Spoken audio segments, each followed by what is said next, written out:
Tudo bem, Gustavo? Tudo ótimo, cara. Prazerzão. Muito Pô, obrigado pelo convite. que é isso. Prazer é todo meu. Muito obrigado pelo aceite.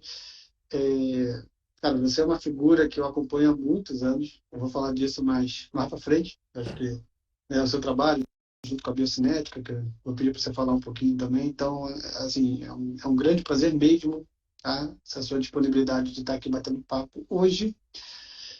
Sobre um assunto que eu sei que você gosta muito de falar, que é biomecânica. E um assunto que eu acho que para todo mundo que vai assistir aqui, seja fisioterapeuta, profissional de educação física, o paciente, né, aluno, vai ser de extrema relevância, que a gente vai tentar fazer sempre associado com lesões, seja prevenção e reabilitação. Acho que é um bate-papo bem aberto. Quem tiver qualquer dúvida, quem quiser mandar alguma pergunta, fique à vontade, tá? O chat ele está aberto. E, bom, boa noite a todos. Acho que não sei se eu falei. Vou passar a palavra para você, Gustavo. Pedir para você fazer uma apresentação inicial, falar um pouquinho sobre você, seu background, enfim, né, a biocinética, que eu gostaria muito que você falasse, e a gente vai começando. Seja bem-vindo, Gustavo. Muito obrigado, Pedro. Primeiro, mais uma vez, obrigado pelo convite. Retribuo também as palavras, cara. Eu acompanho você, teu trabalho, cara. Eu acho um barato a tua forma de falar de movimento, controle motor. Eu sou, cara, eu não assim, eu gosto de me definir como um cara apaixonado por movimento, em todos os sentidos, no sentido de cara, desde pensando em ser um cara que eu sempre fui muito ativo, fui jogador, joguei futebol, né? Sou goleiro, joguei até uns 16 anos depois. É, aquela que todo pai depois ele vai escolhendo, né? O meu pai escolheu que na verdade preferi não, cara, eu tinha que sair, joguei no Vasco, joguei no Flamengo e depois eu tive que, quando você está numa determinada idade, você tem que, sim, para você continuar, você tem que estudar na escola do pessoal por questões de treino e ao mesmo tempo por causa de patologia. Eu tenho uma patologia chamada espondilite anquilosante, que é uma doença reumática, que é uma doença reumática de jovem. Então, eu sempre fui uma pessoa que aquele cara muito durão, que tem uns movimentos bastante estranhos, sabe? Aquele cara que você olha correndo e você fala, nossa senhora. E sempre assim, ao mesmo tempo que meus movimentos eram aquele cara que eu me defino como seria com cãibra, porque é o cara todo duro, que eu não consigo esticar a minha perna toda, mas eu sempre tive muita performance. Então, foi uma área que, cara, quando eu fui escolher minhas graduações, eu não sabia o que eu queria, então fiz educação física e fisioterapia. Eu queria uma das duas, eu queria trabalhar com movimento. E na época achava que eu ia escolher em algum momento uma das duas, que a vida ia me mostrar um caminho, e acabei seguindo nas duas. Desde muito cedo fui trabalhar no laboratório de biomecânica, professor Luiz Alberto, da UERJ, e ele é um cara Uhum. que tem uma visão de movimento um pouco diferente, uma visão que foge da biomecânica convencional de vamos procurar o movimento certo, vamos achar a forma de se mover que você vai ter a melhor performance. E eu fui educado minha vida inteira assim, dentro da biomecânica, da educação física, da fisioterapia de uma forma geral, do movimento humano. E segui, cara, na área, fiz meu mestrado, meu doutorado com engenharia, fui fazer engenharia biomédica e hoje trabalho muito com a área em termos de pesquisa, muito com inteligência artificial, que hoje está na moda aí com chat GPT e tudo. Eu estou me aventurando nesse mundo meio louco aí que foge da nossa área um pouco, mas acho que tem tudo a ver com o papo que a gente vai falar aqui hoje, né? Conceitualmente o negócio. Sim, sim.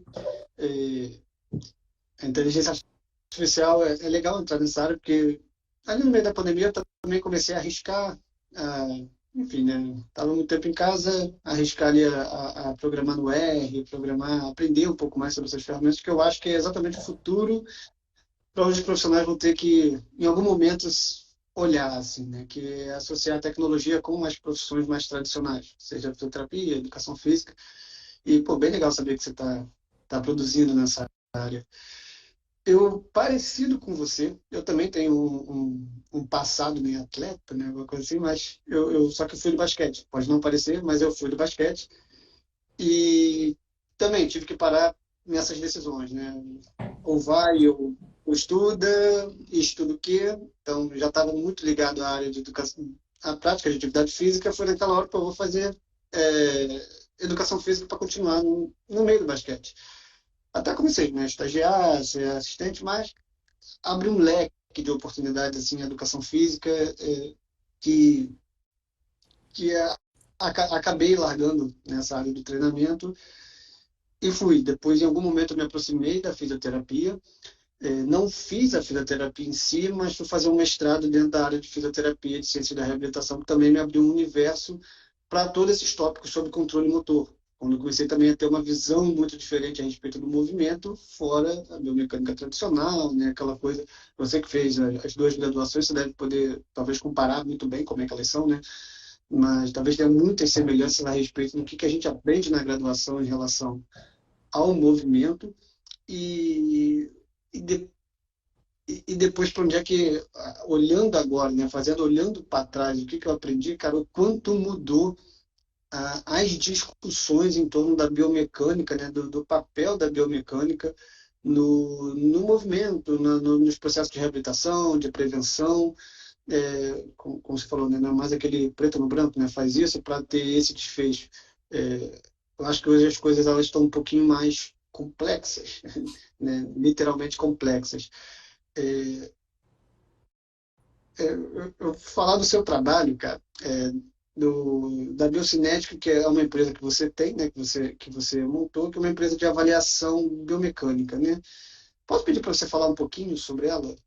Cara, a Biocinética é um laboratório de movimento. Como a gente vê muitas vezes, que a gente tem acesso nas universidades, a gente inclusive a gente teve a nossa incubadora dentro da UERJ, e a gente depois abriu a Biocinética. A Biocinética a gente abriu em 2013. É um laboratório de análise do movimento.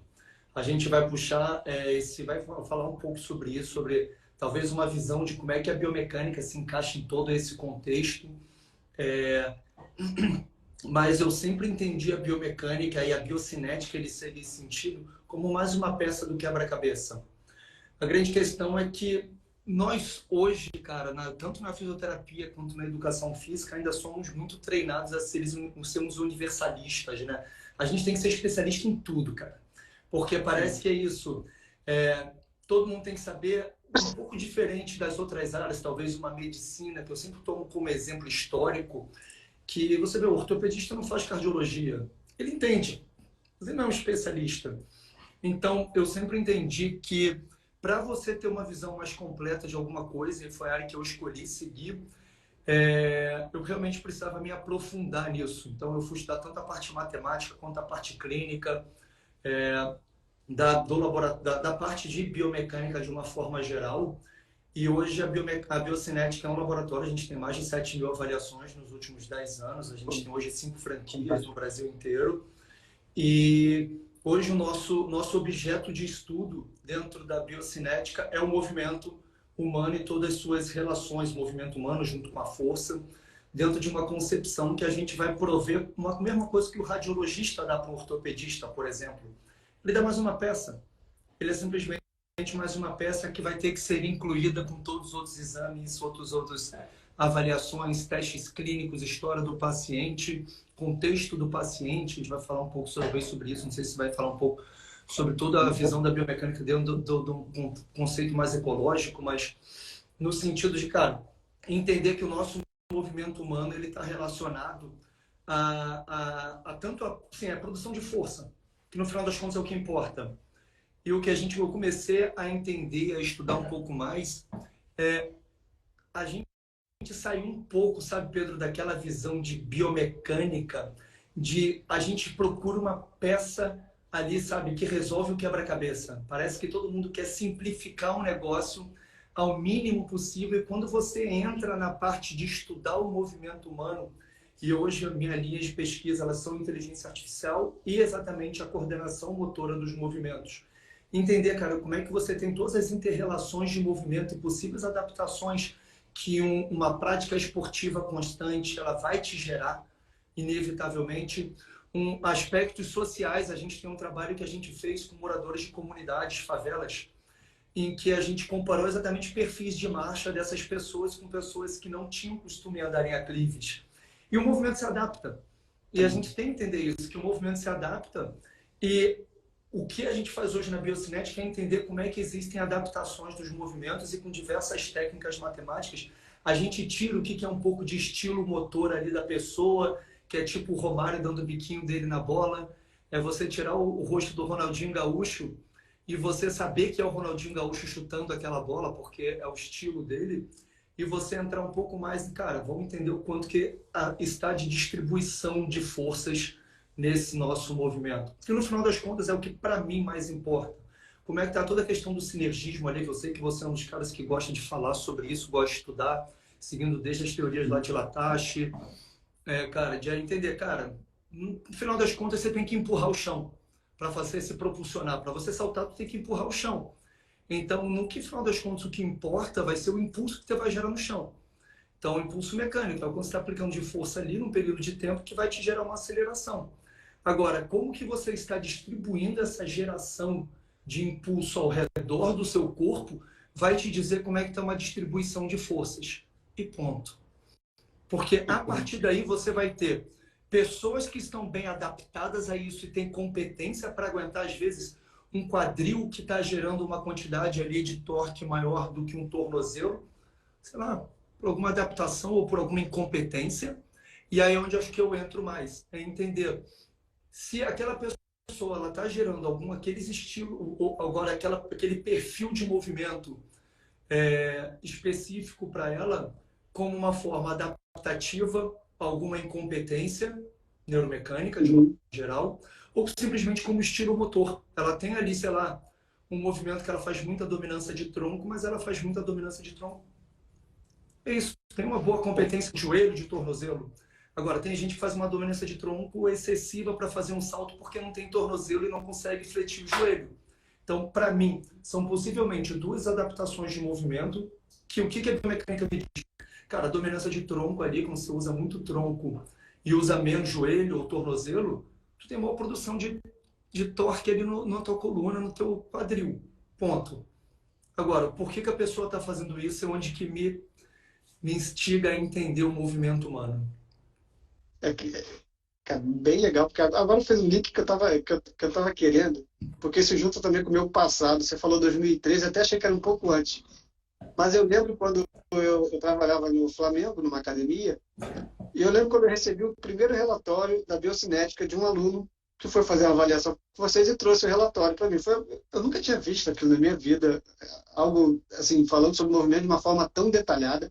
Era um teste que eu nunca tinha ouvido falar, eram dados ali que surgiram na minha mesa e o aluno, obviamente, ele queria que eu lidasse com aquilo, né? Afinal de contas, ele pagou, ele fez o investimento, mas foi fazer o treinamento, o tratamento dele lá na academia.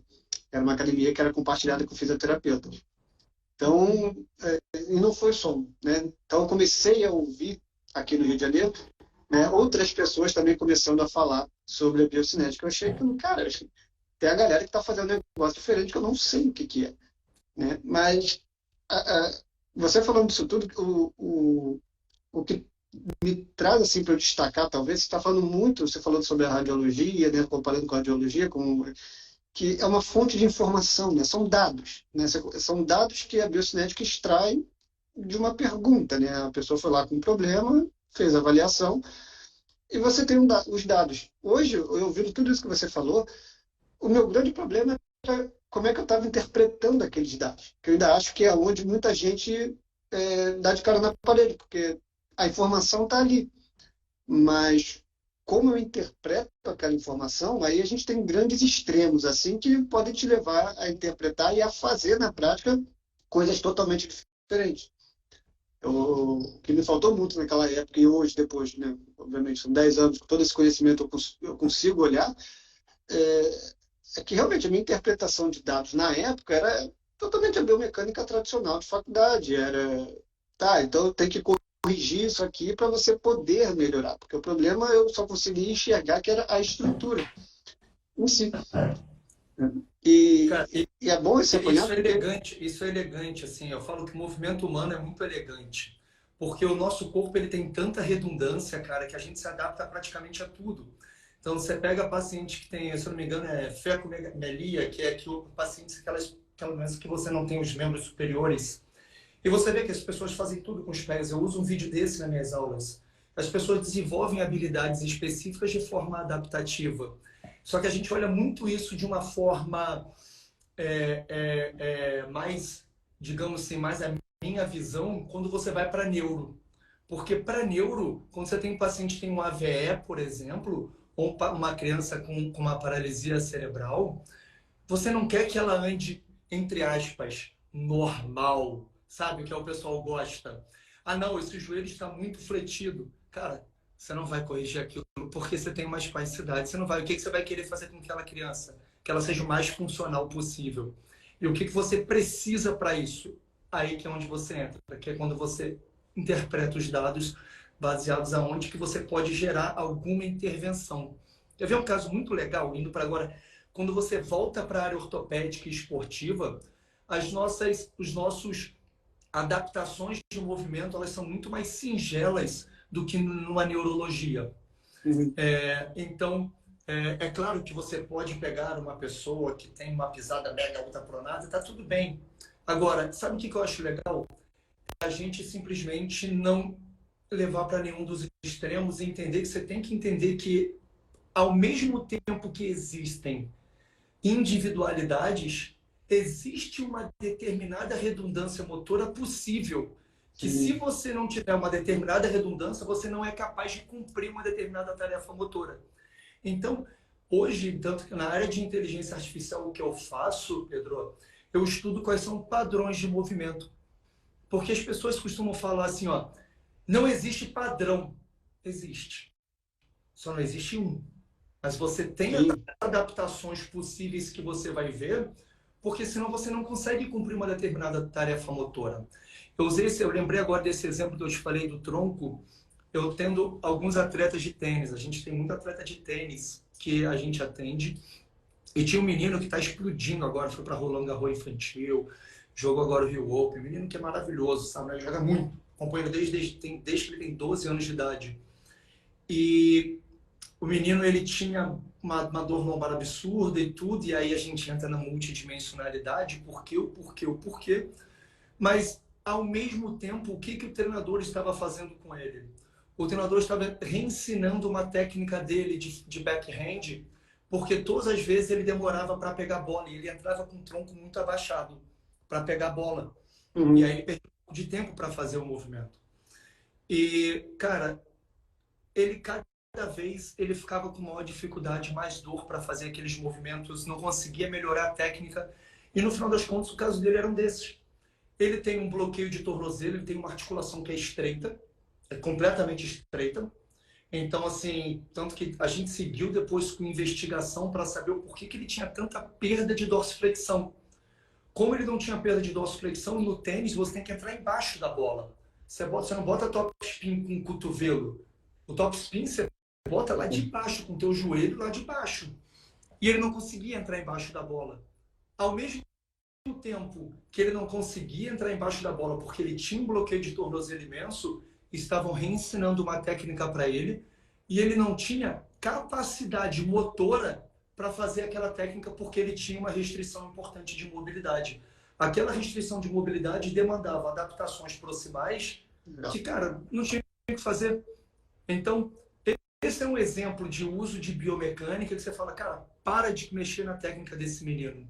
Só tem outros casos que eu acho legal você mexer em técnica, tá? Assim, Ou então a fase, né, do treinamento de mexer em técnica agora, né? Pois, né? E até assim, o corredor, cara. Eu fiz o meu doutorado com o desenvolvimento de um equipamento que a gente consegue medir o impacto dos caras na rua e tudo, medir sobrecarga. E isso em 2016 que eu terminei.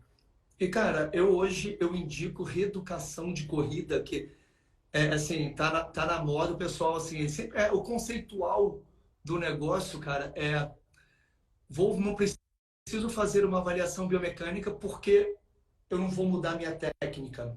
E o que a gente tem feito com a biocinética ali, o meu trabalho, é tentar mudar esse conceitual. A gente precisa entender a tua técnica. para entender como é que está ali force sharing, todos aqueles conceitos ali de distribuição de carga para saber se o teu corpo está competente para aquilo.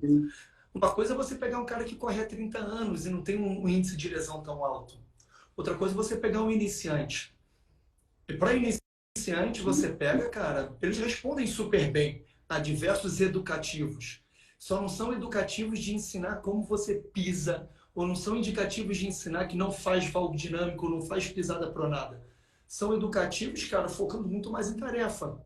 Que aí vem um conceitual um pouco diferente de você mexer em movimento e você mexer para o movimento. Então, cara, quando a pessoa, eu vou falar para ela, cara, tanto que, em vez de falar para o cara, não faz o valgo dinâmico, fala para ele, cara, porra, não pisa nessa linha reta. É completamente diferente em termos motores. Você virar para uma pessoa falando isso, você não está falando para ela, não faz o teu, não dobra tanto o joelho. E você faz um exercício de agachamento para ela, que você coloca para ela uma restrição de amplitude de movimento. Ela vai adaptar o movimento dela, como ela tiver, ela vai treinar, vai gerar variabilidade, aquela história da variabilidade motora. Ela vai gerar o que é uma variabilidade boa e o que é uma variabilidade ruim, que cumpre tarefa ou não. E não a gente falar para a pessoa, tem que dobrar 5 graus o joelho, tem que dobrar 10. Sabe que essa é a pergunta que mais me fazem nos cursos, né, Pedro? Eu imagino que você deve ficar muito tempo respondendo esse tipo de pergunta, né? Eu imagino que seja, eu posso estar errado, mas eu imagino que seja muito isso que rola nas suas caixinhas de pergunta, nas Padrão suas coisas que são. normativo. Quantos graus tem que ter na flexão da resposta à carga na corrida? E não só na corrida, mas para agachamento, e eu imagino que seja um tanto de fisioterapeutas quanto de profissionais de educação física também. É legal ouvir de você todos esses conceitos que, assim, para mim, são os conceitos que eu vivencio, né? Você falando de restrições, né? A restrição ela tem conceitos diferentes em controle motor, mas falando de variabilidade motora, variabilidade boa, variabilidade ruim, só pegando o conceito que você trouxe do padrão, né, do padrão de movimento, como esse conceito mudou, e isso é interessante, né, que ele anda muito atrelado ao conceito de variabilidade motora, que de fato existe, o padrão existe, né? Se a gente está levando para esse lado mais sistêmico, né, mais baseado em sistemas dinâmicos, considerando que o movimento ele é um produto da natureza, assim como qualquer outra organização, né, de sistemas no ambiente, na natureza em si, nós também pertencemos à natureza e somos regidos pelas mesmas regras, né? Então existem, óbvio, que para cada movimento, solução motor e oportunidade de ação disponível, existem atratores, né, que vão nos guiar, que vão guiar a nossa organização motora. Então, quando a gente falar de variabilidade motora, não é que nem realmente o extremo da variabilidade, muita variabilidade, talvez não seja boa para a maioria das tarefas, nem variabilidade reduzida. A gente está falando ali de um conjunto de opções motoras, né, de recursos motores, que pode ser interessante de que todo mundo consiga explorar, assim, obviamente com as suas preferências, com as suas restrições, né, com as suas interações, mas não limitando ou restringindo a uma única opção motora, mas sim que a gente comece a pensar mais em oportunidades de ação, né? Até se a gente for pensar em dissipação de carga, faz todo sentido que a gente não esteja repetindo sempre o mesmo gesto motor. Até porque fisicamente isso é impossível. A gente pode achar que está acontecendo, mas na verdade, analisando em micro escalas, a gente nunca repete o mesmo gesto motor. Cara, eu Então, vou te quando falar acho que em micro escala, porque você pega, por exemplo, um tornozelo na corrida, cara, olhando assim, ó, de uma forma linear, não tô nem entrando ali em graus de entropia e tudo assim, são técnicas que a gente usa, mas de sistemas dinâmicos, para medir se a variabilidade daqueles movimentos. Mas se você olhar, cara, simplesmente coeficiente de variação durante o movimento, você tem 15% de variação se você pegar 20, 30 passadas. Então é grande pra caramba, né? Assim, quando você olha para o micro, isso se torna muito macro, né? e se a gente pensar que o movimento é dinâmico, cada passada já é uma solução nova ali que está sendo executada com possíveis restrições novas. Vou, Você falou bastante do uso da tecnologia. Eu não sei a quanto anda e nem o que na prática você está fazendo, mas eu acho que pode ser uma solução para a questão ambiental da avaliação, né? Porque você falou que a biocinética é um laboratório e normalmente avaliações biomecânicas, dadas as ferramentas que a gente tem hoje, ainda são é necessário um laboratório, né? Meio que um ambiente artificial para a sua avaliação. Eu não sei como é que vocês estão hoje em relação a levar isso, por exemplo, o tenista, né, por exemplo, imagino que vocês tenham avaliado ele no laboratório e não no jogo, de fato, ou estou enganado. Não, O uso da a gente faz a tecnologia, avaliação no laboratório. o uso da tecnologia, como é que você vê nos próximos anos, como é que está essa evolução? Legal. Assim, cara, eu sou um cara que eu gosto de história e eu acredito que as histórias se repetem, tá? Então, a gente está falando aqui sobre conceitos, cara, que eles existem há mais de 40 anos. Eles não são conceitos novos, Não. tá? Talvez para muitas pessoas sejam conceitos novos, mas se você for pegar conceitos, cara, são conceitos que são bastante antigos, para ser bem sincero, né, cara? E assim, a gente só vai dando novas roupagens, a gente vai desenvolvendo formas mais simples de avaliar. E eu realmente acredito, cara, que isso aconteça e vai acontecer na nossa área. Mais uma vez, cara, assim, hoje eu sou professor lá da radiologia da Escola Paulista de Medicina.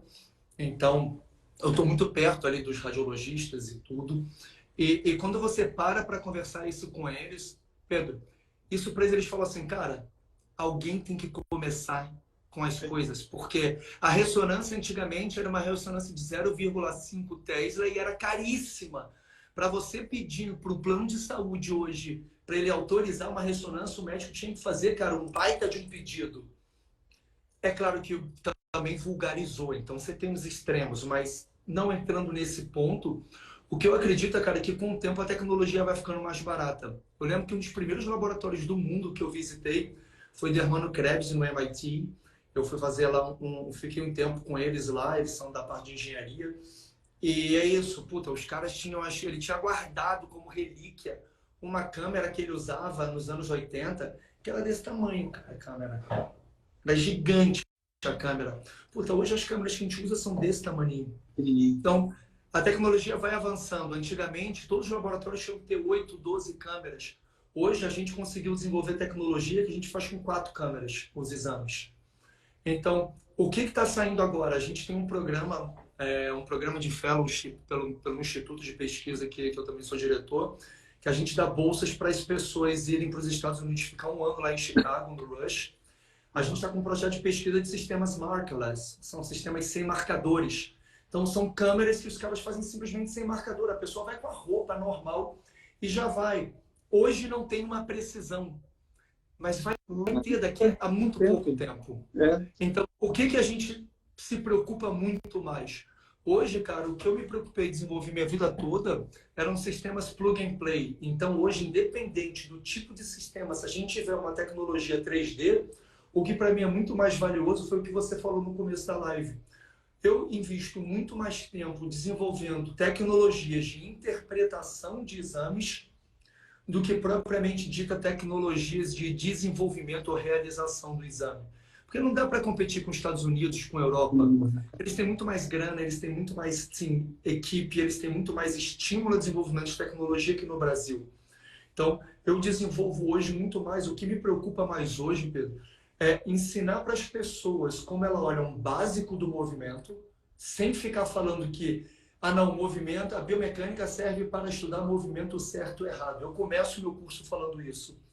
Eu falo, pessoal, uma regra para meus alunos, regra dos meus alunos, ninguém pergunta mais se esse movimento está bom ou está ruim, se ele está certo ou está errado, ok? A gente vai falar o seguinte, esse cara está fazendo um drop da pelve porque ele não tem flexão do joelho. Então, aquilo ali é uma disfunção secundária devido a uma incompetência ou uma adaptação pelo joelho, por dor. Aí você tinha falado comigo mais cedo. Cara, por dor, cinesiofobia, o cara operou um cruzado, adaptou, ele não flete o joelho. Porque ele tem arco de movimento passivo, você mede no dinamômetro, ele tem força, só que ele não consegue usar aquele joelho. Alguém adapta. Então, eu ensino para as pessoas muito mais. Cara, entende o movimento como um todo. Porque se você for especialista em pé, você está ferrado. Porque o pé vai adaptar alterações de outras regiões. Ou o pé pode estar com alguma adaptação e está influenciando o resto. Você tem que saber olhar o movimento como um todo e entender quais são as alterações mais comuns que você pode ter, ou alterações no sentido de quais são as adaptações mais comuns que você pode ter, cara, baseado exatamente em alguma outra modificação de movimento. Então, isso é legal. A gente publicou em 2021 um trabalho de pacientes com artrose avançada no joelho, que a gente usou todos eles, cara, assim, ó, avaliados por 3 médicos cegados entre si, todos em fila de espera para prótese. É um grupo muito homogêneo clinicamente. Sim. Aí sabe qual é a pergunta da literatura hoje? A pergunta da literatura é: quais são os fatores que levam a uma progressão da artrose? Só que, cara, a gente está comparando patologias ainda. A gente quer discutir qual é o padrão de marcha no paciente com artrose? Depende. E a gente encontrou 4 tipos de marcha. Eu fiz um algoritmo inicial, Pedro, olhando só para o joelho. Ou seja, Sim. eu olhei para o mini universo da região acometida. A gente encontrou 4 tipos de adaptações diferentes. Tem um grupo que faz um thrust em varo, um bocejo lateral. Tem um grupo que tem um offset em rotação externa, ele anda com a tíbia, o joelho é mais rodado externamente. A gente tem um grupo que anda em hiperextensão, o stiff knee, e um grupo que anda em flexo.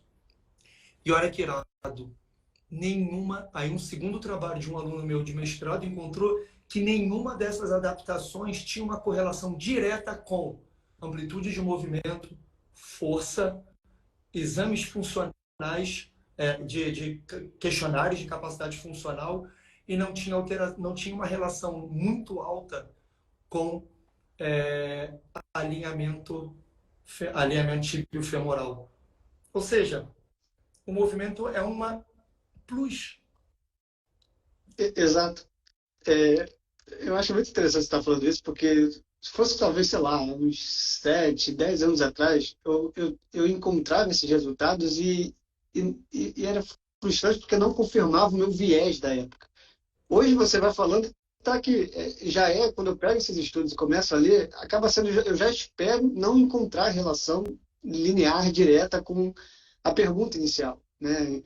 Tem um estudo que eu sempre estou republicando aqui, que você também já pode ter lido, que é sobre corredores e padrões biomecânicos de corredores e lesão, né? Que pegou um conjunto de corredores, encontrou 5 padrões distintos, né? Conseguiu organizar em cluster eles em 5 padrões distintos, e são várias variáveis, são diversas variáveis biomecânicas ali analisadas, e não conseguiu definir se algum grupo, não teve nenhuma diferença, se algum grupo tornava aquela pessoa mais propensa ou não à lesão. Então, A gente está no mesmo viés, acaba... a gente está terminando um trabalho exatamente seguindo esse daí, que é só mudando a forma de olhar para o negócio. É aí que eu acho onde está.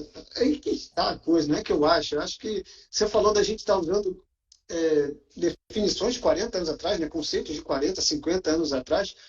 Eu acho que a ciência ela chegou num momento que, cara, não está servindo aquilo que a gente está fazendo. Vamos olhar para trás e ver o que já existe, né, no mundo, né, publicado por aí, que a gente pode começar a tentar usar para explicar.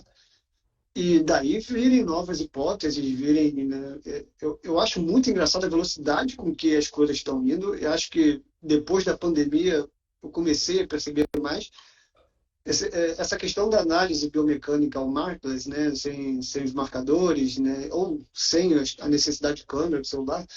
Na pandemia, eu montei um curso de análise da coordenação e variabilidade motora para profissionais que trabalham com movimento. Era um curso um tanto quanto moderado a avançado, né, um nível de conhecimento, que era... eu ensinei como é que a gente usa o R e como usa o R para fazer cálculos de entropia, né, pegar um dado, pegar os dados de sensores inerciais, transformar enfim, fazer a filtragem, fazer a limpagem daquele sinal, até transformar em gráfico e como interpretar sob a ótica dos sistemas dinâmicos. Foi um material muito bom para mim. Assim, muitas pessoas que me seguem, que têm um conteúdo um pouco mais, né, têm um conhecimento um pouco mais avançado, gostaram bastante do conteúdo, mas nessa época, na pandemia, cara, acho que daria para eu publicar assim, uma tese, porque eu fiz uma varredura na internet do que existia, que eu poderia usar, o que eu poderia, assim, precisava me atualizar, onde é que a gente estava em relação a sensores inerciais ou uma forma de avaliar a biomecânica que eu não precisasse de câmera, que eu tivesse que fugir daquele... é um que todo mundo fala que deve ser salvo, é o Kinvia. Knóvia. Kinov, é isso? Pô, aquilo é horrível de fazer, ficar marcando ponto por ponto e tal. Eu precisava fugir disso. Então eu tinha um parâmetro de 2020 onde é que estava a ciência. Cara, hoje eu já sigo, sei lá, pelo menos umas 10 contas no Twitter de pessoas aqui fora do Brasil que já estão produzindo aplicativos para esse tipo de avaliação. Então, já está fugindo do ambiente acadêmico e, cara, sei lá, acho que ano que vem já vai ter muita coisa para a gente usar na prática. A Apple, né, ela já está com tecnologia para isso. Então, acho que é onde você falou, falta ainda testar, né, Cara, validar tudo é isso. isso. E assim, o que eu vejo, cara, de grande problema é que todo mundo vem em busca da pergunta de US$ 1 milhão. Todo mundo vem querendo achar uma solução. Eles querem assim, ó. Eu vejo a literatura, eu quando eu vou sempre lá para fora, eu vou dar aula nos congressos, cara, eu falo, cara, vocês ainda estão querendo comparar pessoas com lesão na LCA e pessoas sem lesão na LCA.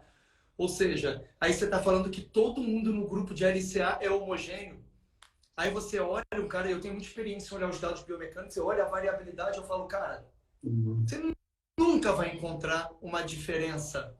Então, assim, eu realmente acredito que a gente tem que sair um pouco do modelo de biomecânica de hoje, que é o modelo de biomecânica ainda patológico.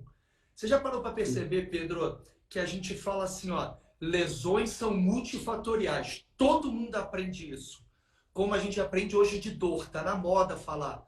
Dor já virou uma entidade, né? Porque, cara, puta, Sim. dor é assim, ó, é multidimensional. Existem diversas variáveis que estão relacionadas à dor. Só que como é que a literatura trata ainda? Qual é a variável biomecânica que explica a dor? Nunca vai encontrar. Nunca Nunca vai vai encontrar. encontrar. Porque a biomecânica está sendo usada de uma forma errada. A biomecânica ela tem que ser usada para entender a distribuição do movimento, a distribuição das forças, para entender como é que simplesmente está o movimento, qual é o perfil de movimento adotado pela pessoa, e aí você dá o próximo passo para entender se aquilo simplesmente é um estilo da própria pessoa adaptada por N questões que a gente nunca vai conseguir dar precisão, ou se aquelas adaptações de movimento elas são decorrentes de alguma incompetência motora grave. Tipo, puta, o cara tem um fator, um componente de uma fraqueza de quadríceps ainda tão Sim. grande, que ele não tem controle excêntrico. Aí você vê que o joelho dele fica duro. Aí, às vezes, esse cara ali, ele já não tem mais dor no joelho, porque não está usando o quadríceps. Parou de incomodar, não tem mais tanta pressão femoropatelar. Mas aí ele começa a desenvolver uma dor lombar. Aí você olhar, não, ele faz drop pélvico. Pedro, drop pélvico para todo mundo significa o quê? Fraqueza glútea. Eu daí ia falar outra palavra, disfunção, né? Já rotula Disfunção. logo o uso da palavra, é disfuncional. Aí pronto, já é negativo. Qualquer coisa que você encontre fora do normal acaba sendo uma disfunção, já coloca uma conotação negativa. Então, assim, exato. Como é que eu olho o movimento hoje, cara? Como eu interpreto e como é o que eu realmente eu acredito. Talvez a gente volte daqui a uns 5 anos aqui e fale, porra, Pedro, caiu tudo por água abaixo.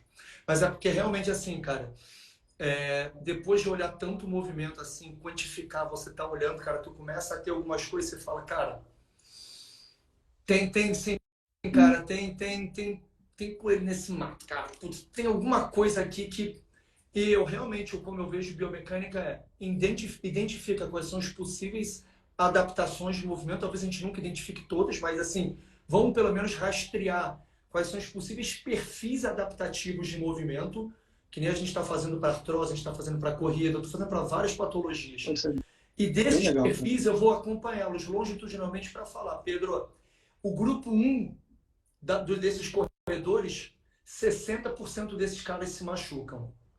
O grupo 2, somente 20. Então, o grupo 1 é de maior risco. O que isso significa? Cara, depende. Porque você pode ser que para alguns perfis vale a pena retreinamento, para outros vale a pena preparar o corpo dele para aquele perfil, para outro você vai simplesmente falar, esse é o cara que se machuca em 3 meses, ou que tem, assim, tem maior probabilidade estatística de se machucar em 3 meses. Treinador, controla volume e intensidade com esse cara, essa progressão de carga desse cara é mais lenta do que desse. Porque esse aqui, cara, ele não tem a probabilidade dele é menor de se machucar. Aí tu começa a usar as outras variáveis para você falar para que a biomecânica serve. A biomecânica ela vai te dar esse sinal.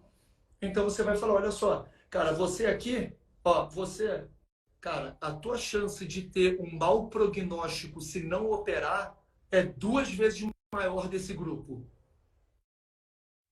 Agora, se ele tem que operar ou não, é a escolha dele com um profissional que está acompanhando e está juntando com todas as outras variáveis. Porque às vezes esse cara tem que operar porque, sei lá, ele tem uma diferença de 40 pontos numa evolução de um questionário em relação ao outro grupo. Puta, então isso aqui, chance dele ter maior gastos com saúde, ter menor qualidade de vida e capacidade funcional é maior. Só que às vezes ele tem uma doença cardíaca. Não pode operar agora. Então, a biomecânica ela vai, cara, ela vai me dando muito mais nesse sentido, cara, de eu poder guiar as pessoas e ajudar na tomada de decisão. E não ela ser a tomada de decisão por si própria. Como qualquer exame, como qualquer coisa. Ninguém faz uma tomada de decisão baseado numa ressonância. Você já viu, Pedro? Tu já viu alguma ressonância na tua vida vir assim, ó, indicativo de lesão do cruzado anterior, sugiro operar? Não vê não. Cara, a gente não dá para ver o cruzado. Tem uma lesão completa. Beleza, tem uma lesão completa. A decisão de operar, não operar, o que vai fazer é do médico junto com o paciente. É o mesmo para a gente. Então as pessoas me perguntam, Gustavo, o que eu faço com esse exame? Eu falei, vamos sentar e conversar. Não dá para você já me dar um exercício? Eu falei, cara, posso te dar exercício. Assim, mas eu preferia conversar com você para entender muito mais qual é o teu contexto, o que você gosta mais, gosta menos. Ninguém tem uma alteração pura ou uma adaptação pura. Então, eu vejo mais a biomecânica seguindo assim, eu gosto de seguir por esse caminho. É mais uma peça do quebra-cabeça, é mais um exame de sangue. Ela é a glicemia alta. Puta, glicemia alta pode dizer que você tem diabetes, ou não, pode dizer que simplesmente tu comeu doce pra cacete ontem. Exatamente. É o contexto, né? O contexto impera, né? No final, se você não é capaz de analisar o contexto, você só tem um bando de informação na mão e está tirando para qualquer lado. Eu acho que esse ponto, assim, acho que da live, assim, tá excelente, que é biomecânica e é uma avaliação biomecânica, uma avaliação de movimento em geral, é um dado, né? É uma fonte de informação.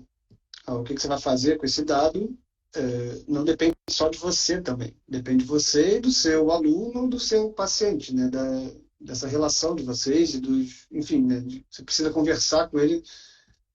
Acho que eu gosto muito disso, que a fisioterapia está trazendo para a educação física. Eu tenho feito um reforço muito grande nisso dentro da minha área, que é essa relação compartilhada, né? As decisões compartilhadas do profissional com o aluno, no meu caso. Que, obviamente, a fisioterapia trouxe isso também da medicina, mas eu acho isso muito importante para que a gente entenda que as decisões compartilhadas podem fazer muita diferença também para um prognóstico, sem a necessidade até de você fazer qualquer correção, qualquer exercício específico, que é onde os problemas, né, da biomecânica tradicional, da avaliação, que você fazia, às vezes, um corretivo, fazia um exercício, e a pessoa melhorava, né? Ela diminuía sintomas e isso meio que validava o mecanismo pelo qual você estava pensando. O problema é que a literatura veio ao longo desses últimos anos, ainda bem, desmistificando isso, né? Cara, na verdade não, né? Tem pessoas que com essa condição que podem melhorar ou não, enfim. Então acho muito interessante a gente começar a tratar realmente a biomecânica como uma fonte de informação, né? Uma avaliação de movimento é simplesmente uma avaliação de movimento se você não tiver um contexto. Um ponto sobre o estudo os estudos que você está fazendo, você falou com os corredores, você também está investigando com patologias específicas ou em algum momento você só está trabalhando, em algum momento você trabalha com pessoas saudáveis, avaliação biomecânica? Trabalho para prevenção, trabalho assim com minimização de risco ali, o que a gente chama de prevenção, e trabalho com patologias também. Então a gente tem hoje grupo de pacientes. Assim, a gente está ainda naquela fase, cara, de algumas coisas cientificamente de descoberta, de entender o que vale mais a pena. Trabalhar, por exemplo, não, eu vou ter uma interpretação diferente para o cara que tem lesão, para o cara que não tem lesão, ou a gente vai trabalhar simplesmente com os padrões de movimentos assim e entender quais são os perfis. Porque é óbvio que vão existir adaptações, só que as adaptações elas não são dependentes de patologia. Elas são mais comuns em uma patologia do que em outras. Mas são muito mais cara, são muito mais adaptações. Quando a gente fala de adaptação, por exemplo, de proteção, que é muito comum, né? A gente falar, não, ele está com um mecanismo protetivo. É claro que você vai ter a mecanismo de proteção onde a pessoa tende a ter dor naquele momento. A questão é como ela adapta diferente. Quer ver uma coisa muito legal? Sabe como é que a biocinética ficou famosa lá no comecinho, cara? Essa é uma história legal para o pessoal entender como é que mudar movimento é perigoso. A biocinética ficou famosa, cara, graças a cagadas de alguns profissionais, sabia? Porque em 2013 tinha saído há pouco tempo aquele estudo do Lieberman, lembra que ficou a questão que discutia impacto, e aí ele é o cara do é aquilo, né, cara? Aquilo pra gente, assim, o Rio de Janeiro é aquilo. Cara, saiu no caderno de Ciência e Saúde do Globo falando que correr assim era errado e assim era certo por causa da questão do retropé e do antepé, né? Em relação ao impacto. Isso. E aí, cara, o que aconteceu? Do dia para noite, um monte de gente começou a... Cara, não, porque agora saiu um novo estudo que correr assim reduz o impacto, isso vai aumentar a tua vida útil, inclusive reduz o impacto no joelho e pá. E do dia para noite, um monte de gente começou a fazer um padrão de corrida que ele tava o corpo inteiro dele adaptado, os ossos adaptados, os tecidos todos adaptados àquele cara que já corria, sei lá, já passou por 4, 5 ciclos para uma maratona, fazendo periodizações que chegavam a 100, 120 quilômetros por semana, ou seja, o corpo da pessoa não era aquela pessoa que não era aquela pessoa que tinha um grau de lesão que estava fora da estatística normal, sabe? Sim. Aquele cara assim, tinha lá 1, 2 lesões ali ao ano, que a literatura mostra, cara, que é isso há 50 anos que o Benoni fala que, cara, em 50 anos desenvolvemos calçados, em 50 anos desenvolvemos um monte de material esportivo e a epidemiologia de lesão é a mesma. A gente acabou de ter uma revisão sistemática, uma overview de revisões sistemáticas aceitas, mostrando que, cara, não muda. Muda pouco. Então, ou é isso mesmo, ou a gente está fazendo alguma coisa errada. Então, ou a gente sai desse olhar que a gente tem tido nos últimos 40, 50 anos, ou simplesmente vai ficar todo mundo, cara, correndo atrás do mesmo saco de ouro. E é isso, tu vai ficar discutindo com as pessoas, cara, tá todo mundo fazendo, você quer... Ou seja, você não tem nada de diferente da tua concorrência, porque você está fazendo a mesma coisa que aquele cara que já está há 20 anos no mercado já faz e já é conhecido. Então, se a nova geração hoje não muda um pouco a forma de olhar para isso, que é o que eu, você, assim, um monte de gente bacana faz nas mídias e nos cursos, não adianta. Sabe o que aconteceu, cara? Pedro, todo mundo começou do dia para a noite correr com antepé, aí aquelas pessoas que tinham dor no joelho falaram, caramba, milagre! Não tenho mais dor no joelho, cara, mudou de um dia para a noite. E aí, um mês depois, estourava uma panturrilha. A única coisa que o cara fez foi tirar um pouco de carga do joelho, botar para a panturrilha, adaptou outra técnica motora, é simplesmente outra técnica, e ela trocou o lugar onde tinha carga para onde não tinha carga. Ah, é errado? Não, tu só não deu tempo do corpo adaptar. E aí você entra, e aí foi engraçado, cara, porque a gente tem em 2013, somando os casos de lesão de tendão de Aquiles, síndrome da pedrada, fascite plantar, a gente tem mais de 150 pacientes corredores com a mesma história. A gente fez um levantamento 2 anos atrás sobre isso. É impressionante, cara. Eu lembro desse estudo. Eu lembro de usar ele da biomecânica. Primeiras apresentações. O estudo, basicamente, ele só traz informação, mas não traz... Eu não lembro dele trazer conclusão nenhuma a respeito de mudança. É simplesmente, até porque nem é a área do Lieberman fazer esse tipo de inferência para o estudo. O cara é antropólogo, se não me engano, né? Ele é biólogo e evolucionista. É Exato. loucura. Mas é isso. Mas é um mau uso da biomecânica, assim, Pedro, que a gente está comentando, das pessoas quererem realmente, sabe, responder a pergunta de US$ 1 milhão com uma variável. Ou não com uma variável, mas com uma peça do quebra-cabeça. Com uma peça do quebra-cabeça. Tem uma chamada Jepta Prisco, é a vice-campeã olímpica de 2012. 2012. Ela corre, cara, com os joelhos roçando de tanto valgo dinâmico. Mas é assim, é um nível estúpido. Ela não tem. O pessoal fica brincando, não tem as janelinhas dos joelhos. Então, assim, cara, puta, cara, E aí? vice-campeão olímpica. Aí o pessoal brinca no vídeo que eles falam assim: será que ela teria ganho a Olimpíada se não tivesse esse valgo dinâmico? Eu falo, Porra, tá de sacanagem. o Porque, cara, o cara que faz o vídeo é super bom, é uma piada dele, mas é porque, cara, eu recebo isso diariamente e é isso. Ainda somos educados assim. Por isso que, cara, eu faço um esforço grande aqui nas mídias e você que eu acompanho, você está sempre ali, cara. Cara, pegando conceitos e quebrando conceitos, porque a gente, assim, ainda existe uma crença social de que existe uma forma certa de se mover, existe o melhor exercício para corrigir uma pisada, ou para corrigir um valgo, ou para corrigir uma queda da pelve. Enquanto que, no final das contas, o que a gente vê dos estudos é que o exercício em si, fortalecimento, digamos, o exercício, ele é fora do contexto. Você reavalia, você praticamente você não muda padrão de movimento se você não fizer exercícios baseados em tarefa, reeducação de movimentos específicos, dentro dos conceitos de não olhando para um joelho, mas olhando para o que o cara está querendo cumprir de tarefa. Então, acho que a gente está batendo na mesma tecla há muito tempo sem sair do lugar. Acho que foi aí que a biocinética deu uma pô, legal. saída, sabe, do mais do mesmo.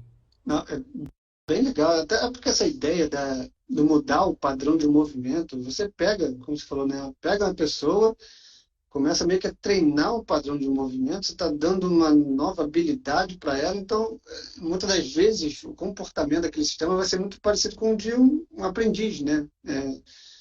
Se você mantiver o mesmo volume de treinamento, mesma rotina, enquanto você faz uma mudança de padrão de movimento, é basicamente aquela história, né, do conjunto de soluções que a gente teria disponível, você identificou um desses conjuntos que estaria errado e começou a usar só outro agora. Então, isso aqui você tem que evitar. Então, mais uma vez, está restringindo um sistema de movimento que ele poderia livremente explorar e provavelmente, em vários momentos da corrida, ele pesa antepé, pisa retropé, pisa mais prono, pisa mais supinado, porque o ambiente é assim, né, e a gente não consegue mensurar, e você agora está exigindo que ele faça só um retropé. Obviamente, você vai começar, né, você trouxe aqui, né, dados que realmente a literatura já mostrou que, cara, isso talvez não seja uma boa ideia. E até talvez uma última pergunta aqui, essa própria ideia de mudar o padrão de movimento, no longo prazo, o quanto isso é fiel, assim, né? O quanto a gente realmente consegue mudar e manter um padrão otimizado, né? Um padrão novo, o quanto ele se fica se a gente, obviamente, né? Assim, no ambiente de laboratório é mais controlado a gente fazer esse tipo de análise. Então, na esteira é muito mais fácil a gente verificar, mas quando ele vai para o campo, quando ele vai para a prática, quando ele vai para o jogo, a gente perde esse controle. A gente não consegue mais analisar com as ferramentas que a gente tem. O quanto a gente consegue confiar que a gente está mudando o padrão de movimento de fato, né? Eu acho que como a gente faz isso, e como eu te falei, cara, né, o pessoal acha muito louco, porque eu fiz um doutorado para fazer em uma forma de indicação que eu use menos de 15, 20% dos meus pacientes, porque é como eu disse, assim, cara, uma visão um pouco para mim diferente de biomecânica. Na biomecânica, a avaliação biomecânica não é para você olhar o certo ou errado e para indicar uma mudança. Então, o que eu acho que quando a gente entra, e aí entrando, eu não estou falando sobre quando você faz, mesmo que seja na maior das, assim, na melhor qualidade possível, o que você está dando para o cara é simplesmente uma capacidade de ele gerar uma nova variabilidade ali e ele entender que existem formas diferentes de ele se mover. Não que ele vá se mover obrigatoriamente com aquele novo padrão. Ele vai entender que existe uma nova solução para aquilo que talvez ele não tenha sido para se exposto E aquilo, se ele vai usar ou não aquilo, aí depende do contexto. Mas assim, eu já vi e realmente eu acredito que existem algumas adaptações que você consegue gerar em alguns casos que vale a pena. Exemplo, no iniciante. Eu tenho um capítulo de livro publicado lá da pessoal da Sonaf, que eles pediram para eu falar sobre avaliação 3D da corrida. Eu falei, beleza. Queria que você falasse também sobre retreinamento. Eu falei, beleza, talvez o pessoal não goste, porque a minha visão é muito peculiar e é o que eu ensino no curso. Cara, a minha avaliação serve muito mais para guiar os exercícios que eu vou fazer de preparação para a pessoa daquele padrão dela do que para indicar. Mas eu ensino para as pessoas a fazer reeducação como eu acredito. E eu praticamente acredito em 3 formas que eu acho eficientes de reeducação: cadência, impacto, só que impacto é mais difícil, você precisa ter algum equipamento para medir, hoje talvez estão saindo. E assim, cada vez assim eu uso menos, que é o crossover, o padrão cruzado. Mas ainda assim, cara, o que eu uso em 99% das minhas reeducações de corrida é cadência. E para quem? Para aquele cara que é completamente iniciante e tem uma cadência que é absurdamente baixa. Ou aquele cara que é médio iniciante, intermediário, e esse cara ele tem um nível de lesão muito mais alto do que a literatura nos mostra que é, e ele já tentou diversas outras formas de intervenção e não foi capaz. Então, para o iniciante, cara, a grande parte dos iniciantes tem uma cadência de corrida muito baixa, ou para, por exemplo, o cara que... Aí a gente está fugindo quando você está ensinando tênis, ensinando uma técnica motora nova. Agora, quando a gente pega um cara que já... Qualquer pessoa, Pedro, que já tem experiência naquilo, aí, cara, eu acho que funciona muito pouco, ou cara, tu vai para um nível muito hard de reensino. Tipo, tu deve saber melhor do que eu isso, tem a história do Stephen Curry, né? Que ele era um péssimo arremessador puta, foi retreinado pelo próprio pai dele numa intertemporada para a reaprender. Aí é meio que eu não sei quanto que isso é verdade, eu só vi assim, ó. Mas eu acredito que existe possibilidade de reeducação de movimento. Eu acredito.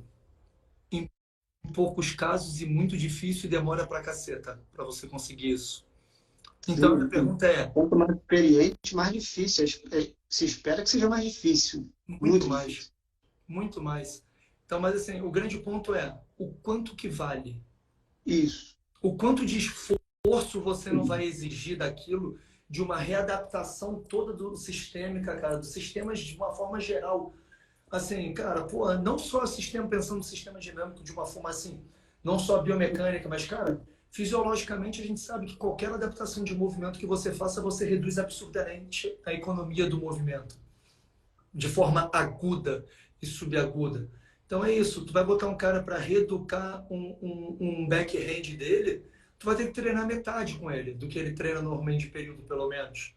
Porque esse cara vai ser muito mais cansado, ele vai estar experimentando muito mais, ele vai estar testando, cara. Ele não tem ali, cara, porra, o muscle tuning lá, cara, os ajustes todos. Então, esse cara tem capacidade de você treinar muito menos naquele momento. Então, a brincadeira que eu faço é o seguinte: se você me der entre 6 meses a um ano, eu topo mudar o seu movimento. Só que nesses 6 meses a um ano, você vai ter que ficar com 20 a 30% somente do volume de treino que você faz hoje. Topa? A minoria quer. Sim. Então, eu prefiro... Tem outra coisa que eu posso fazer? Eu falei, tem um monte. Tem um monte. Aí vem aquela ideia também, né? O quanto vale a pena e também o tempo perdido que isso vai gerar, né? Que você poderia estar fazendo outra coisa. Exato. O atleta, né? O mais habilidoso, não só o atleta, mas o indivíduo mais habilidoso, eu acho que é por aí mesmo, né? A ideia de que faz menos sentido a gente pensar em correção de movimento e talvez olhar para outras variáveis como o próprio volume, se a gente estiver falando em prevenção ou reabilitação de lesões. Mas se por qualquer motivo também você precisou fazer esse ajuste que você identificou e você quer testar, que seja um momento bem específico, né? Que você possa, de fato, estar aberto para esse tempo. eu tive contato lá na academia com lutadores, né? Então, realmente, às vezes ele tinha uma luta por ano, então, de certa forma, treinar uma nova habilidade faria sentido até porque fazia parte da preparação física. Então, acho que ele também depende do contexto do seu esporte, né? O quanto que essa nova habilidade vai te proporcionar para a melhora do desempenho. O Curry é um caso desse, pô. O cara, na verdade, está treinando acertar a cesta, né? Então, é o quê? É a técnica ou é o excessivo volume que aquela máquina ali treina? Aquele cara é um absurdo. A quantidade de arremessos que ele já fez na vida é algo, assim, é incontável. Isso é absurdo, é absurdo. Então, o que que faz a diferença? Você falou do iniciante. Iniciante é um outro grupo à parte. É isso. Eu até me ouso comparar a ideia de que a pessoa tem dor, né, uma dor aguda, e essa dor ela pode sumir, né? Ela pode diminuir e melhorar sem nenhuma intervenção. O iniciante, eu consigo enxergar assim também. O desempenho ele vai aparecer conforme ele vai praticando. Até porque tem vários estudos que comparam o aprendizagem livre, né, explorando variabilidade, e o aprendizagem tradicional, ali ensinando sempre aquele mesmo gesto padrão motor. O que a gente pode bater o martelo é que não há muita diferença, né? Não vou nem dizer que uma é melhor do que a outra, mas é que parece que não há diferença no longo prazo. Se a gente estiver analisando o desempenho. Agora, se o cara está fazendo o ângulo enfim, do backhand, não sei o quê, esse é um outro variável que a gente vai ou não comparar. Mas se a gente tiver quem está ganhando mais ou acertando mais bola, talvez não tenha tanta diferença se a gente estiver comparando grupos de iniciantes. Então, acho interessante porque é um grupo à parte e faz todo sentido, sim, de fato, a gente aprendi beach tênis do jeito tradicional, chato pra caramba, parei de Tênis é o jogar tipo porque de não coisa. aguentava a correção. Tênis é o tipo de coisa que, por exemplo, cara, você não aprende sem ter aula. Cara, Não, puta, assim, ó, é difícil, porque, cara, tem técnica. Você tem que ter a técnica para bater na bola, não é a técnica certa. Mas é isso, cara, você tem técnica, é como assim, sei lá, eu vejo que é muito difícil quando a gente generaliza assim mesmo, tô contigo, sabe? É isso, pô, o cara do basquete, o iniciante do basquete. Puta, cara, se tu botar o cara para arremessar 1000 bolas, não necessariamente ele vai ser um puta arremessador, somente com a experimentação, né, cara? Você pode ter uma já. Não, experimentação. Sei lá, eu acredito que para alguns casos você fazer alguma forma para esse público de guiada, aí vem a outra grande questão, que é como é que você está guiando isso também. Se você está ensinando para aí ele que é o final do dedo, que agora tem aquilo, né? Não, tem que ter o dedinho, tem que terminar. Calma, gente, vai. nada, Então, nada. é muito legal, cara, porque é um papo que eu Sim, realmente acredito. Eu acho que assim, mais uma vez, para mim ainda o grande problema da biomecânica hoje ele ainda mora porque as pessoas querem que a biomecânica responda a tudo. Tipo, cara, qual é a variável biomecânica que mais gera lesão? Não existe. Não existe. Não vai existir. Nunca vão encontrar isso. Talvez encontrem que um determinado perfil de corrida se machuque mais. Pode ser. Mas são tantos contextos, cara, que você tem que juntar, que é o que eu falo hoje. Hoje eu não busco tanto que as técnicas que a gente trabalha, cara, matemáticas, elas não são aquelas técnicas de modelos lineares, os modelos, nem até os modelos dinâmicos, mas que buscam encontrar, cara, hazard, né, cara, encontrar qual é o risco, qual é a chance. É falar o seguinte, olha, esse perfil de movimento aqui tende a ter maior sobrecarga no quadril.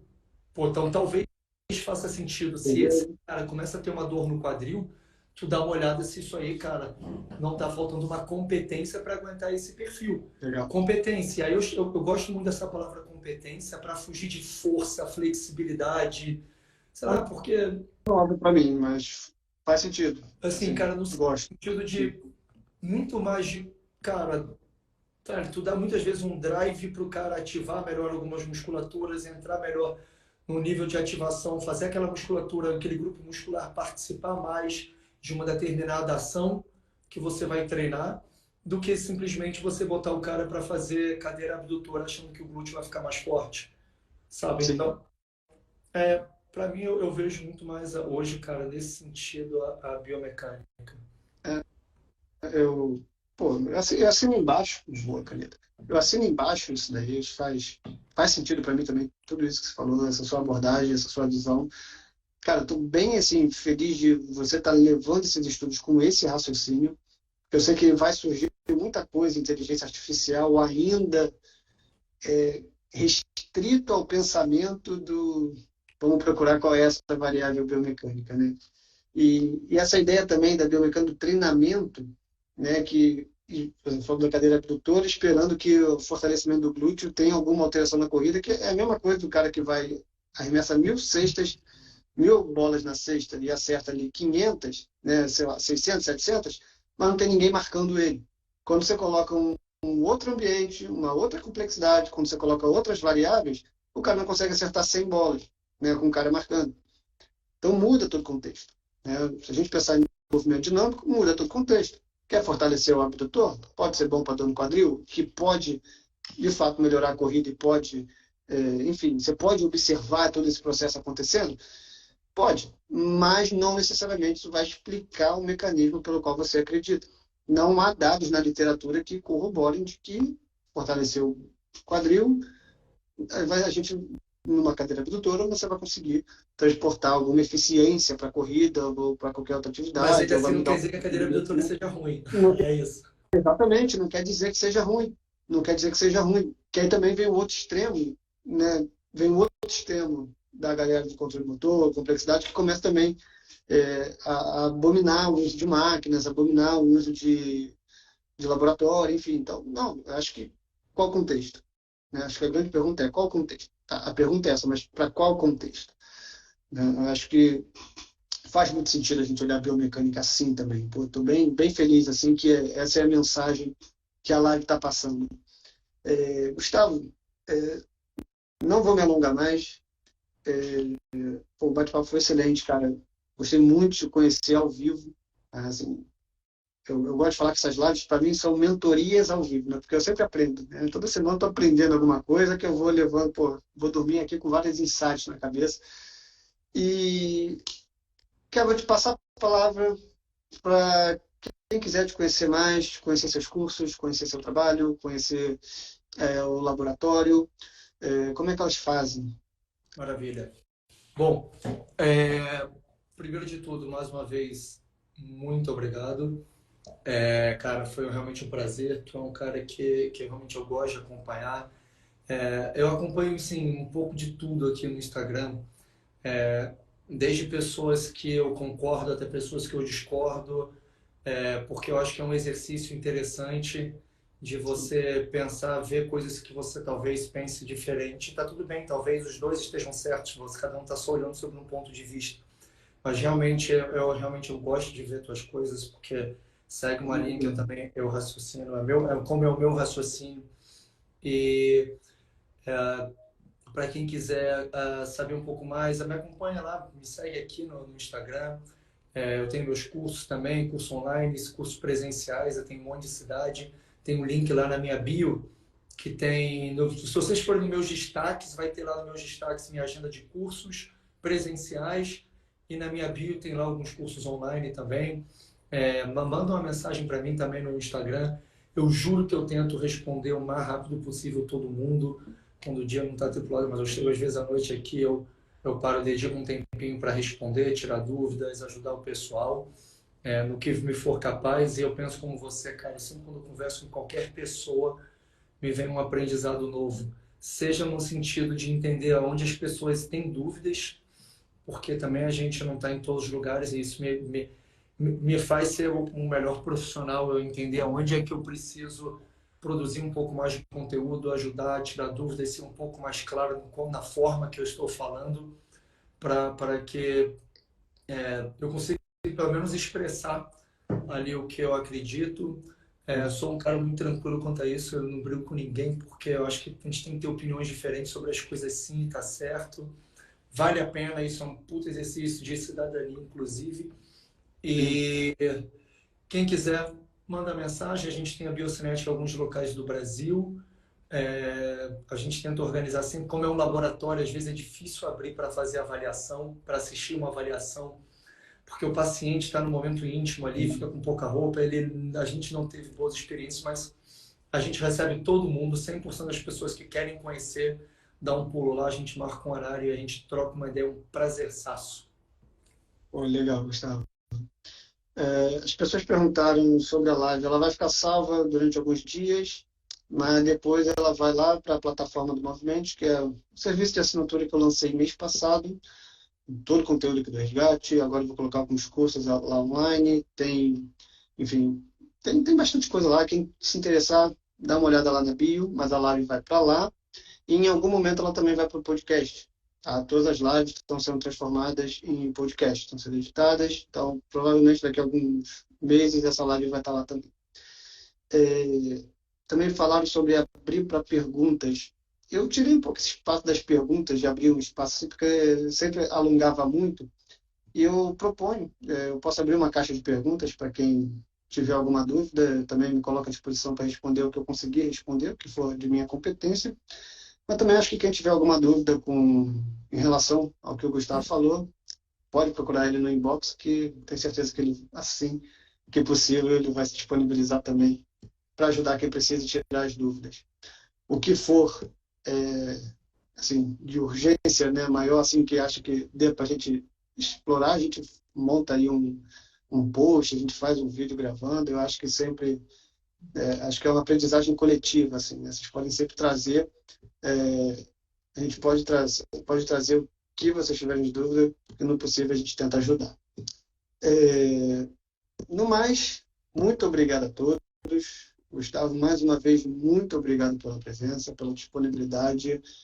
Cara, eu vou arrumar assunto para uma outra live, que isso aqui pode render bastante tempo. Quando você for avançando e tendo resultados aí em inteligência artificial, eu quero ficar sabendo, cara. Eu quero te acompanhar e quero que você traga também aqui para o vivo quando você tiver mais resultados, cara. Eu acho que é por aí, você deve estar sendo um dos pioneiros aqui no Brasil a trabalharem dessa forma. Cara, um prazerzão, realmente foi muito legal, o bate-papo foi muito nutritivo. Aconselho a todo mundo que está entrando agora aí, vai ali na página do Pedro depois, a galera que foram os meus seguidores aqui também, estiverem acompanhando a live com a gente, vai na página do Pedro. Tem muito conteúdo legal. Assistam a live, cara, tem informação aqui que vocês não vão encontrar em coisas assim. Pedro também puxou papos muito legais, coisas que, cara, são difíceis de ler. Eu falo que essa área é difícil ler, os artigos não são artigos fáceis. Então, é muito legal aqui, cara, várias coisas que o Pedro falou aqui também me deram coisas para refletir e a gente avançar junto. Conta comigo. Partiu então, Gustavo. Camarada, forte abraço, boa noite a todos e até a próxima. Tchau, gente.